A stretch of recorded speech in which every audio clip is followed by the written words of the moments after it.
আজ বৃহস্পতিবার ২রা জ্যৈষ্ঠ ২০২৪ সালে ১৬ই মে, সিংহ রাশি, সিংহলগ্ন, লিও সাইনের জাতক জাতিকাদের আজকের দিনটি কিন্তু এক প্রকার বেশ কাটতে চলেছে।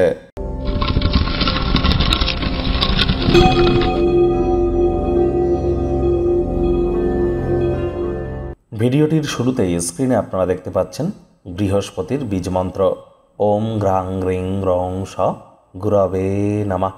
এটি সূর্যের আলো থাকাকালীন ১০৮ বার জপ করুন, অত্যন্ত উপকৃত হবেন।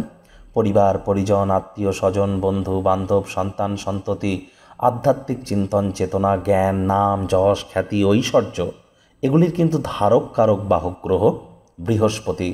আর বৃহস্পতি যার জন্মছকে মজবুত অর্থাৎ তুঙ্গস্থ অবস্থায় আছে, তার জীবনের চলার পথ কিন্তু অনেক মসৃণ হয়ে থাকে। বৃহস্পতি সম্প্রতি রাশি পরিবর্তন করেছে, যার ফলস্বরূপ আপনাদের উপরে ঠিক কী কী প্রভাব পড়বে সে বিষয়ে বিস্তারিত আলোচনা সহ ভিডিও চ্যানেলে আপলোড করা হয়েছে। সময়ে সুযোগ বুঝে দেখে শুনে নেবেন, আই বাটনে লিঙ্ক দেওয়া থাকবে। ভাগ্য মিটার আজ আপনাদের বলছে 8 আউট অফ 10 ভাগ্য আপনাদের অনুকূলেই থাকবে। তবে কর্ম এবং পরিবার এই দুই ব্যাপারেই আপনাদেরকে একটু সাবধানতা অবলম্বন করেই চলতে হবে। আজ কায়িক পরিশ্রম হলেও শরীর মনে সতেজতা এবং তরতাজাই আপনারা অনুভব করবেন। দীর্ঘদিনের পুরনো রোগশোক, অসুস্থতা থেকে আজ মুক্তি পাওয়ার দিন, পরিত্রাণ পাওয়ার দিন। অর্থগত ব্যাপারে আয় ইনকাম বাড়বে, তবে খরচও কিন্তু একটু বাড়তে চলেছে, যার কারণে সঞ্চয় ঘাটতি পড়তে পারে। নতুন উদ্যোগ পরিকল্পনার পাশাপাশি নতুন নির্মাণ কার্যের শুরুয়াত করা যেতেই পারে, তবে তাড়াহুড়ো হটকারিতা একদমই কিন্তু নয়।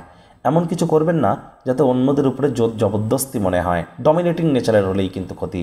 বিশেষ করে পরিবার, পরিজন, নিকটে স্থানীয় ব্যক্তিবর্গদের উপরে জোর করে নিজের মতামতকে জাহির করলেই ক্ষতি। গৃহের কর্ম ক্লান্তিকর এবং মানসিক দুশ্চিন্তার কারণ হতে পারে। আপনার অতিরিক্ত উদারতার সুযোগ কেউ নিচ্ছে না তো, এ বিষয়ে কিন্তু আপনাদেরকেই সজাগ থাকতে হবে। রাজনীতিবিদ যারা আছেন, জনসংযোগ বৃদ্ধি করুন। কঠোর কায়িক পরিশ্রমের কোনো বিকল্পই নেই। যারা চাকরিজীবী আছেন, অফিসে কম কথা বলে কাজ বেশি করতে হবে। মনের থেকে মস্তিষ্ককে বেশি দাম দিতে হবে। কোনো প্রকার অফিস পলিটিক্স বা গসিপিংয়ের অংশ যেন হবেন না, বসের কিন্তু কুনজরে পড়ে যেতে পারেন। শিক্ষার্থী বিদ্যার্থীরা যে কোনো প্রকার পরীক্ষা প্রতিযোগিতায় অংশগ্রহণ করলে অবশ্যই সফল হবেন। উচ্চশিক্ষার জন্য যারা বিদেশ যাত্রার কথা ভাবছিলেন, ভাগ্যদেবীও কিন্তু আজ আপনাদের পক্ষেই আছেন। আজ আপনাদের সন্তান সন্ততি থেকে থাকলে তারা তাদের কৃতিত্বের দ্বারা আপনাদেরকে গর্বিত অনুভব করাবে। প্রেমিক প্রেমিকা, স্বামী স্ত্রী উভয়ের ক্ষেত্রেই বলবো, ফুল ফুটুক আর না ফুটুক, আজ আপনাদের প্রেমের বাগানে বসন্ত।